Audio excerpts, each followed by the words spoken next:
हमार कोनो चुनाव लड़े के मूड नहीं थे, लेकिन अगर ये 32 के बड़का खतिहानधारी या संविधान के बड़का ज्ञाता बा लोग जे उनकर लीडरशिप करता, हमार चैलेंज बा कि बोकारो विधानसभा से नॉमिनेशन करस निर्दलीय और हमू करत नहीं निर्दलीय, लड़स चुनाव फरियालेस।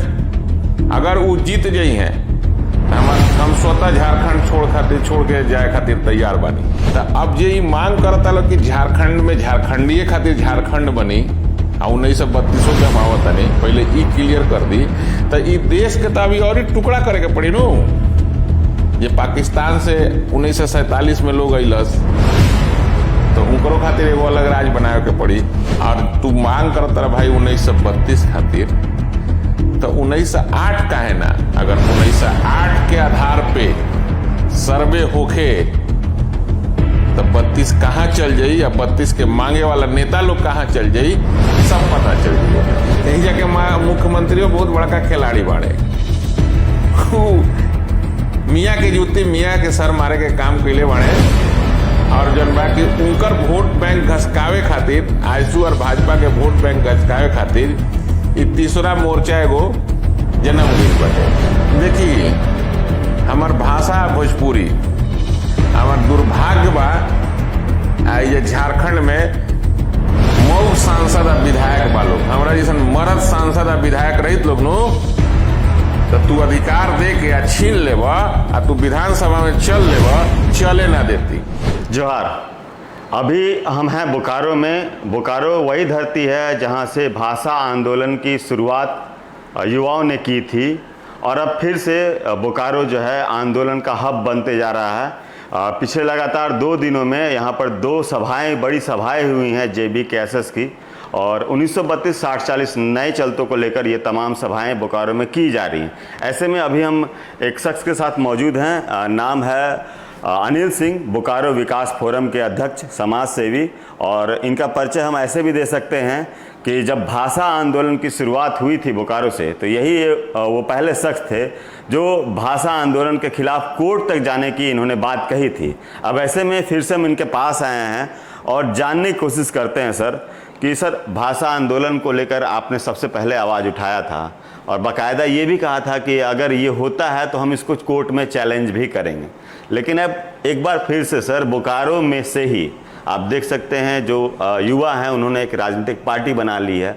लगातार 2 दिनों में 2 बड़े सभाएं हुई हैं, एक चंदन क्यारी में, एक आपके रानी पोखर में। मुद्दा लगभग वही मिला जुला है, 1932 है, 60-40 नहीं है, चल तो ये सब है। तो ऐसे में आपका क्या विचार है इसको लेकर, ये जानना चाहते हैं। देखिए सबसे पहले तो झारखंड में जितना लोग बा, झारखंड के पावन धरती बा, सिद्धू कान्हू चांद भैरव भगवान बिरसा के धरती बा, और दूसर सबसे बड़ा ज्योतिर्लिंग देवघर में बा। इस सावन महीना में झारखंड में सभी रहे वाला लोगों के हम पावलगी करतनी। अब और सवाल बा 1932 और भाषा आंदोलन, तो जे लोग 1932 के मांग करता और जे नेता लोग कहता सपोर्ट कैले बा उनकर पार्टी के लोग के, और भी नेता लोग के हमने के बयान सुनने आ जा, केहू कहता कि बिहार में बिहारी खातिर बा, असम असमिया खातिर बा, बंगाल के लोगों खातिर बा, गुजरात गुजराती खातिर बा, यूपी वाला लोग खातिर बाटे। हम वो लोग से एगो सवाल पूछल चाहतनी, बड़ा साफ सुथरा सवाल बा। 1947 में देश आज़ाद भइल हुए, तो पाकिस्तान से कुछ लोग हिंदुस्तान आई रहे, तो अब जे मांग करता लोग कि झारखंड में झारखंडीय खातिर झारखंड बनी, 1932 पे हम आवत नहीं, पहले ई क्लियर कर दी तो ई देश के तो अभी और ही टुकड़ा करे के पड़ी नो। जे पाकिस्तान से 1947 में लोग अइलस तो उनको खातिर एगो अलग राज बनावे के पड़ी। दूसर बाकी 1971 में पूर्वी पाकिस्तान और पश्चिमी पाकिस्तान अलग होके बांग्लादेश के नाम पड़ल। बांग्लादेश से भी हमने के देश में बहुत लोग शरणार्थी आके इजा रहल, तो ओकरो खातिर एगो अलग राज बनावे के पड़ी। तो ई बात तो वो लोग के समझे के पड़ी नू है। अब रहल सवाल कि एगो बहुत बड़ा बात में बाटे कि 1932 का है, इ राज्य के अलग करावे खातिर इस राज्य में अंग्रेजन से लड़ाई लड़लन सबसे ज्यादा चुन्ना मुंडा जी के 4 गो लइका आज इतिहास में नाम नहीं खे। बरहेट के धरती और माटी आजो लाल बाटे। सिद्धू कांदू और चांद भैरव 20,000 आदिवासी एक साथ आंदोलन में जान गईल, शहीद भइल लोग। ओकरा बाद अंग्रेज 1908 में CNT एक्ट कानून बनैलस आदिवासी खातिर कि चूंकि वहाँ लोग अपन हथियार खरीदे खातिर अपन जमीन बेचत रहे लोग, तो CNT एक्ट कानून बनल। 20 बार अभी तक संशोधन भइल बा कानून में। हम देखले बानी कि 1932 के मांग करे वाला अपन सीना में संविधान लेके फोटो खिंचावता लोग आगे के तरह। हम तो उतना पढ़ल लिखल नहीं कि, लेकिन जो संविधान पढ़ले बा वो तनी जान लेवे कि 20 बार CNT एक्ट कानून में चेंजिंग भइल बाटे। और तू मांग करता रहा भाई 1932 खातिर, तो 1908 काहे ना? अगर 1908 के आधार पे सर्वे होखे तो 32 कहाँ चल जाई या 32 के मांगे वाला नेता लोग कहाँ चल जाई, सब पता चल जाई। ओमे सारा खुल के बात आ जाई कि के या शरणार्थी बा आ के किराया के जमीन पे बा आ के कर जमीन हड़पले बा। और दूसर बात बा कि हम कहनी कि कोर्ट में केस करे खातिर जाए, तो हम तो के अभी ये कहनी है कि भगवान भोलेनाथ के झारखंड दूसरा ज्योतिर्लिंग एजा स्थापित बा। सावन के महीना बा, रौरा सावन महल बनी इंटरव्यू लेवे तो एगो कहानी सुनावतनी। असुरों के गुरु रहले शुक्राचार्य, वो शंकर भगवान से आशीर्वाद ले ले कि हमको आजीवन अमर होने का वरदान रौरा के हमरा के दे दी। वो कहले ऐसा ना हो सकता, तो कहले कि हमरा के वरदान ई दे दी कि केहू भी आदमी मूर्छित हो जाए तो ओकरा के हम जीवित कर सकी, ठीक कर सकी। देवता और दानव में युद्ध भइल, देवता और दानव में युद्ध भइल, तो दानव रोज सांझी खनी मरा सा फिर ठीक हो जा सा। तो शंकर भगवान के पास सब देवता लोग गए, प्रार्थना कैल। तब वहाँ के एक महिषी नाम के राक्षसी के अवतरित कैनी आ कहले कि शुक्राचार्य को 9 महीना के लिए अपने गर्भ में धारण कर लीजिए, तब युद्ध के समाप्ति हुई। तो वही तरी 1932 के हमरा कोर्ट जाए के जरूरत नहीं थे। यहाँ लोग अपन रास्ता जन बानू वैसे ने अपने खोज ले लेवा लोग। 1932-33 लागू झारखंड में ना हो सकता, चाहे कि वो मुख्यमंत्री के सपना देखे, चाहे कि वो मुख्यमंत्री बोले। 1932 अपने हमारा कोर्ट जाए के जरूरते ना पड़ी, अपने ही खत्म हो गई 1932। फिर से आप देख रहे हैं CM भी आए थे नवाडी, वो बोले कि हम 1932 भूले नहीं, हमारा मुद्दा है। और कहीं ना कहीं आप देख रहे हैं कि बोकारो जो है कहीं ना कहीं इसकी मांग को लेकर युवाओं का एक हब बनता जा रहा है। भाषा आंदोलन भी यही से शुरुआत हुई, अब ये सब को लेकर भी आप आसपास देख रहे हैं लगातार जो है कई नेता उभर रहे हैं इसको लेकर। तो ऐसे में एक डर सा नहीं लगता है माहौल की कुछ माहौल खराब हो रहा है? देखिए माहौल तो खराब करे के वोट के राजनीति बा, माहौल खराब करता लोग एजा के नेता लोग। और दूसर बात बा कि 1932 के CMO जानत रहे कि 3 खंड के पीठ के हाईकोर्ट के क्या फैसला बा, ठीक बा, CMO जानत रहे। और ई बहुत बड़का वोट के राजनीति बाटे, एक जाति वर्ग के विशेष करके वोट के राजनीति बा। ई सब आईना के तरह रोड़ा लोग तो चौथा स्तंभ है, हमरा बतावे के जरूरत नहीं है। ई सब आईना के तरह साफ साबित बा कि ये आंदोलन शुरुआत भई रहुए तो एजा के झारखंड के आईसू पार्टी के नेता लोग कैसे पुतला जलावल लोग, उहे 85 के कटअप में रघुवर दास के सरकार में साइन कई लोग, मंत्री लोग साइन कई लोग, और बाद विरोध करे लागल लोग, ठीक बा। अब वो आंदोलन के शुरुआत वहाँ लोग कई लोग, तो खेल खेले वाला ढेर बड़का खिलाड़ी भी हो खेला, तो ही जाके मुख्यमंत्री बहुत बड़का खिलाड़ी बाड़े। मियाँ के जूती मियाँ के सर मारे के काम कैले बाड़े। और जन बा कि उनकर वोट बैंक घसकावे खातिर, आईसू और भाजपा के वोट बैंक घसकावे खातिर ई तीसरा मोर्चा एगो जन्म गइल बाटे। जमीन उहाँ लोग के घिसकताटे, हमनी के तो ठाठ से बानी जा, ठाठ से रहम जा। केहू के दम नहीं खे।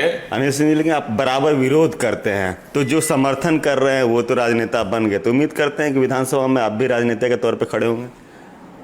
देखिए, हमार कोनो चुनाव लड़े के मूड नहीं खे, लेकिन अगर ये 32 के बड़का खतिहानधारी या संविधान के बड़का ज्ञाता बा लोग, जे उनकर लीडरशिप करता, हमार चैलेंज बा कि बोकारो विधानसभा से नॉमिनेशन करस निर्दलीय और हमू करत नहीं निर्दलीय, लड़स चुनाव फरियालेस। अगर वो जीत जाई हैं तो हम स्वतः झारखंड छोड़ के जाए खातिर तैयार बानी। इतनी बड़ी बात बोल रहे हैं। हाँ जी, अगर वो जीत जास बोकारो विधानसभा से तो हम स्वतः झारखंड छोड़े खातिर तैयार बानी, आ ना तो वो राजनीति छोड़स। काहे कि वो लइकन के ढेर गुमराह करत रहे, हम देखत नहीं कि बहुत लइकन के नया लइकन के गुमराह करत रहे, अपन राजनीतिक चमकावे खातिर, अपन राजनीतिक के ऊंचाई पे ले जाके तो अपन मुकाम हासिल करे खातिर ऐजा के लइकन के गुमराह करत रहे। अगर सही बात में उनका के राजनीति करे के चाहिए तो भ्रष्टाचार बहुत बा झारखंड में, तमाम कोयला चोरी होता, तमाम लोहा चोरी होता, कोनो अधिकारी बिना पैसा के काम नहीं खन से करत, वो मुद्दा पे काम करस। मुख्यमंत्री कहते रहे कि नावाडी में अले कि कहले कि 1932 लागू करेंगे, ये करेंगे, वो करेंगे, सारा चीज करेंगे। तो हमारे एगो सवाल बटे कि मुख्यमंत्री से ई काहे नहीं खन पूछत सभा करके कि रौरा कहले रहनी कि 5000 लोगों को रोजगार देंगे, ये पे कहाँ चुप हो जाते रहे? ये पे तो ना चुप हो के चाहिए नु है? कहाँ गए 5000 लोगों के रोजगार? और रोजगार खातिर झारखंड के युवा, रौरा के बता देते नहीं, झारखंड एक ऐसा राज हो गई बा, हमनियों के बड़ा तकलीफ बा कि एजा के दिहाड़ी मजदूर बाहर जाते रहे आ 24 घंटा खटत रहे। एजा के जे हमार झारखंडी आदिवासी बहन बाड़ी सा ओकनी के बेचल जाता, उ बाहर जाता रही सा। ये बड़ा दुर्भाग्य के बात बा। मुख्यमंत्री से बात करस, एक दिन सरकार ना चले दी हैं, अगर वो एक दिन मुख्यमंत्री के रास्ता रोके के चाहिए कि रौरा इजा रोजगार के कौन व्यवस्था कैले बानी, ई पहले बताई। एक पहलू रौरा रहनी भाजपा के साथ में सरकार बनेले रहनी मिलके, ओहू घड़ी राहुल मैनिफेस्टो में रहुए 32 लागू करे खातिर, तो काहे वो घड़ी अर्जुन मुंडा के साथ पार्टनरी करके सरकार बनेले रहनी लूटे खातिर। जितना अर्जुनो मुंडा दोषी बाड़े उतना हेमंतो सोरेन दोषी बाड़े। और फिर से एक बार झारखंड के भोला भाला लोग के, युवाओं के, महिलाओं के, माई के, चाची के, काकी के, मौसी के, जे लोग सीधा सीधा लोग बा, उस सब के ठगे के फिर से नया षड्यंत्र चालू हो गई बाटे। लूटे के ठगे के फिर से एक नया षड्यंत्र झारखंड में चालू हो गई बा। आ खाली वोट के राजनीति बाटे कि उनकर वोट, उनकरा पार्टी के वोट उनका से कैसे घसकावल जाओ, हमार पार्टी के वोट कैसे बढ़ल जाओ, यही फार्मूला पे झारखंड चलता। विकास के कोनो बात नहीं खे होत। अंतिम सवाल अनिल जी, भोजपुरी में क्यों जवाब दे रहे हैं? कहीं आप अपने समुदाय को गोलबंद करने के लिए तो ऐसा नहीं कर रहे हैं, एक तरफ वो लोग तो कर ही रहे हैं। देखिए, हमार भाषा भोजपुरी, हमार दुर्भाग्य बा ये झारखंड में मऊ सांसद आ विधायक बा लोग, हमारा जैसन मर्द सांसद आ विधायक रहित लोग नु तो तू अधिकार दे के आ छीन लेब आ तू विधानसभा में चल लेब, चले ना देती। साफ सुथरा बात करीला, चले ना देती। जे केहू अपनो भाषा माटी के लड़ाई लड़ता तो हम कहाँ कहता नहीं, तो हमारा भाषा, हमार भाषा भोजपुरी रहल तो तारा से हम तो अधिकार दे के आ छीन लेला तो बेइज्जत नु कैला जो एक तरह से। हम तो कहता नहीं कि जे भी भोजपुरी सांसद और विधायक उन्हीं लोग के कहता नहीं कि महंगाई से राजनीति ना होखेला। सवाल उठावे के चाहिए विधानसभा में कि तारा से केहू भोजपुरी मांगे गए रहे कि भाषा के दे के अब बेइज्जत करेला रोड पे लोगन के हैं, मांगे क्यों ना नुगे रहे आ दे के केहू के बेइज्जत करेला। तो एजा के सांसद और विधायक के जो भोजपुरी भाषी बा उनका के अब उनका सोचे के चाहिए, उनकरे तो कष्ट हो गई बा। राजनीति देखी कहाँ से शुरुआत हुई रही पार्टी के, कहाँ चल गई। साते जगह पे विधान लोकसभा में लड़म, 14 सीट पे काहे नहीं लड़त, 14 पे लड़ा है। और संविधान के ज्यादा ज्ञाता बड़ा तो इहो निकाल के तनी रेवन्यू देख ल कि झारखंड में सबसे ज्यादा रेवन्यू के देता और सबसे ज्यादा टैक्स पेयर भी के बा, इहो देख ल। तो ये थे हमारे साथ अनिल सिंह जी, काफ़ी मुखर रहे हैं। भाषा आंदोलन के समय भी ये कोर्ट जाने की बात कह रहे थे और एक बार फिर से 1932 को लेकर भी इसी तरह का बयान दे रहे हैं और कह रहे हैं कि अगर युवा इलेक्शन में खड़े होते हैं तो उनके विरोध में ये भी खड़े होंगे, अगर वो जीतते हैं तो ये बोकारो या झारखंड छोड़ देंगे। अब ऐसे में राजनीति कहाँ जाती है, ये तमाम मांगे कहाँ जाती है, देखने की बात है। बाकी अनिल सिंह के बात से आप कितने सहमत हैं कमेंट में जरूर बताइएगा और इस तरह के तमाम वीडियो को देखने के लिए लगातार बने रहिएगा झारखंड अपडेट्स के साथ। शुक्रिया। झूमेंगे घूमेंगे गाएंगे हम, वाइल्ड वाली वाटर पार्क जाएंगे हम। झूमेंगे घूमेंगे गाएंगे हम, वाइल्ड वाली वाटर पार्क जाएंगे हम। वाटर पार्क में फुल ऑन फन करेंगे, फैमिली संग वाइल्ड वादी चलेंगे। वाइल्ड वादी एंड अम्यूजमेंट वाटर पार्क एक नए अवतार में तो तैयार हो जाइए वाइल्ड वादी में अनलिमिटेड मस्ती के लिए। यहाँ लॉकर और कॉस्ट्यूम का कोई चार्ज नहीं, साथ ही 33 फीट की हाइट से मल्टी लेन और बर्ड पार्क का भी ले फुल मजा। वाइल्ड वादी अम्यूजमेंट वाटर पार्क, देवी मंडप रोड, 10 माइल चौक, रांची।